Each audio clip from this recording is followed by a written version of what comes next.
2023 Kia Telluride and Hyundai Palisade. Should you buy either one of these three-row SUVs? That's what we're going to find out. Welcome to Car Corner, where we help you, the consumer, master the process of car buying and car ownership.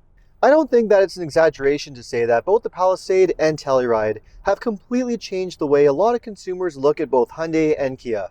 Not only are they able to go head-to-head with the very best three-row SUVs on the market, but they have become a phenomenal success. But the question is, now that both have been significantly updated for 2023, are they worth buying over other three-row SUVs on the market? And if so, which one should you buy? Well, make sure to stick around until the end of the video because that's what we're going to find out. And if you enjoy and get value out of this video, make sure to subscribe to my channel. I post 2 videos a week, always straight to the point, valuable car buying advice, designed to help you, the consumer. So as many are aware, both the Palisade and Telluride ride on the exact same platform, as Hyundai and Kia are both jointly owned companies, so they share a lot of the same components and features. But even though they do share a lot in common, there are some differences between them, mostly with the design. So as mentioned, both the Palisade and Telluride have received a significant update for 2023, including refreshed styling, a new front-end design on the Palisade, and new front and rear lighting as well.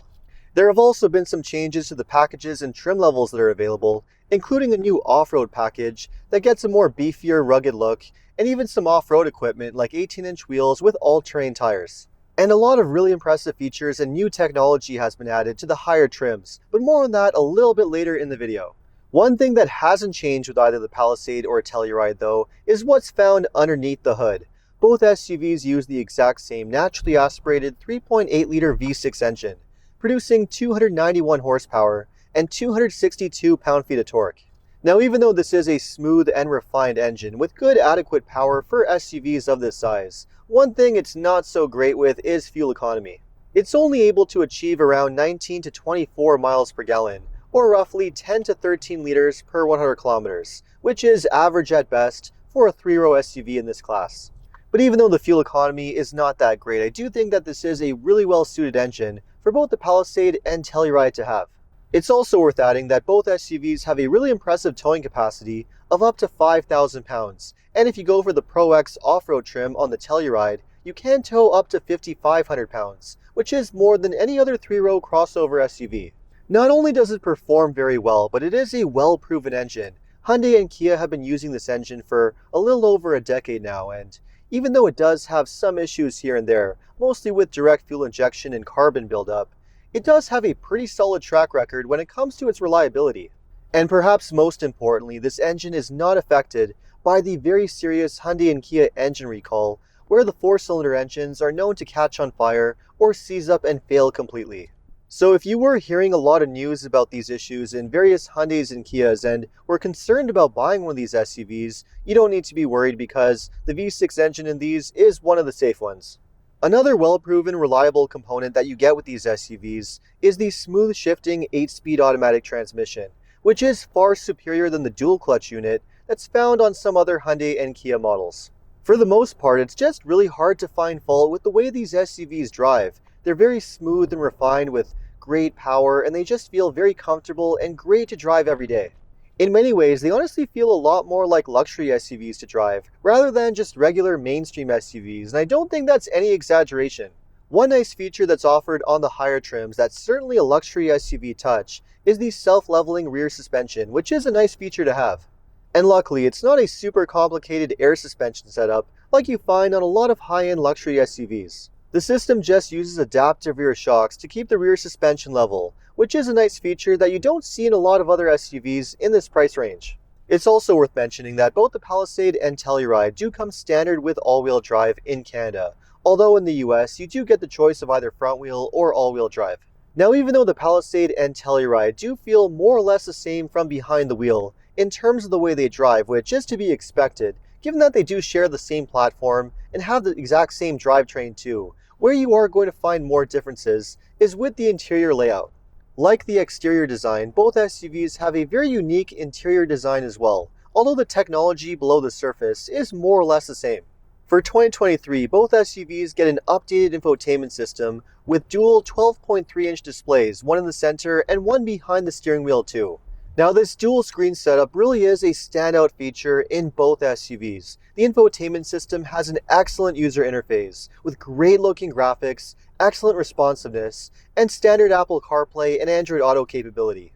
The layout and user friendliness of the touchscreen is excellent, and you also have a top-notch surround view camera system, which is a great feature to have too. And as mentioned, you also have an excellent display behind the steering wheel too, which also has a camera system as part of the blind spot detection.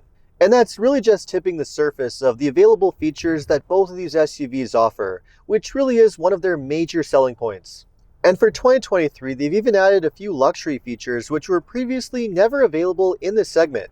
Like, for example, the available Ergo Motion front seats on the Palisade, a feature borrowed from Genesis, which give you a mild massage. You can also get heated seats on all three rows, and even though these features are not offered on the Telluride, both SUVs do offer heated and ventilated front and second row seats. You also have USB-C connectivity in the second rows with sunshades on the side and a separate sunroof for the rear seat passengers too. And there's also a lot of really nice high-end finishes like available Nappa leather upholstery and a micro suede headliner, both of which add a really nice luxury touch. And the list of available active safety technology is also really extensive on both SUVs too, with features like highway driving assist, which is one of the best semi-autonomous driving features on the market. But not only are these SUVs extremely well equipped with features and technology, but they're also very spacious, practical SUVs too.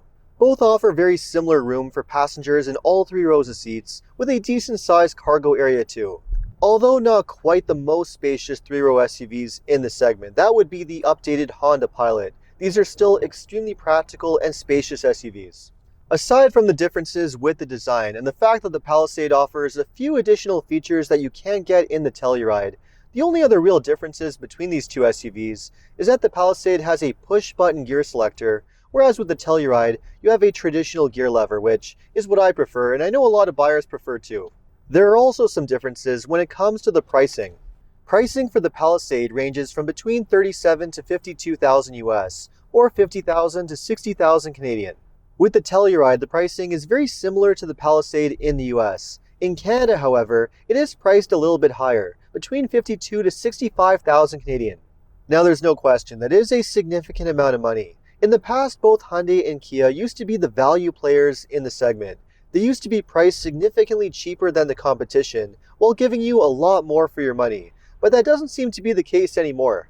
Having said that though, I think in most cases it is going to be worth it. Both of these do feel like superior SUVs to a lot of the competition, including three-row SUVs like the Ford Explorer, the Volkswagen Atlas, or the Nissan Pathfinder. In all those cases, I would much rather have either a Palisade or a Telluride. I think the biggest competitors and the best alternatives to these two would be the updated 2023 Honda Pilot and the Toyota Highlander. Although not quite as luxurious and feature-packed as the top trims of the Palisade and Telluride, both the Pilot and Highlander are still exceptional SUVs. And not only do they have phenomenal designs, but they also offer outstanding value for money. And they also have far superior reputations when it comes to long-term reliability too. It has to be said, although the Palisade and Telluride have been fairly reliable SUVs so far, the reputations of Hyundai and Kia, especially with all of the ongoing engine recalls, has been a cause of concern for a lot of consumers. And given that these two SUVs have not been on the market for very long, only since 2020, they haven't exactly had a lot of time to build up a proven track record.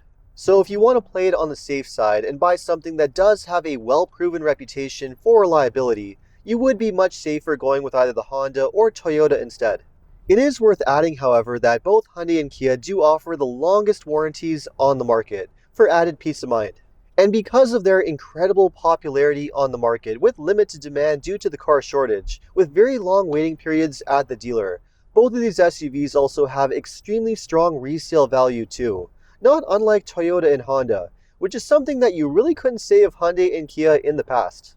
Honestly, no matter which way you look at it, it is pretty hard to find fault with either one of these SUVs. I'd say the only significant knock that you can really throw at them, aside from the somewhat high pricing, is the fact that they're really not that fuel efficient, and you also can't get any kind of hybrid option too. In fact, one of the only three-row SUVs that you can buy in the segment that's available as a hybrid is the Toyota Highlander, which gives it a huge selling point over the competition. As it stands, however, if you are okay with a traditional gas-powered SUV and want something that's top-notch in terms of luxury, technology, and features, the Palisade and Telluride do seem to be the ones to go for. So let me know what you think of the 2023 Hyundai Palisade and Kia Telluride. Would you consider buying either one of these SUVs, or would you buy one of the alternatives instead? Let me know in the comments, and if you enjoyed this video, make sure to like and subscribe. You can also take a look at my other car videos by clicking these links over here. Make sure to follow me on TikTok and Instagram, and if you need additional car buying advice, recommendations, or help with getting a great deal on your next new car purchase, make sure to check out carhelpcan.com. Thanks so much for watching, and see you next time.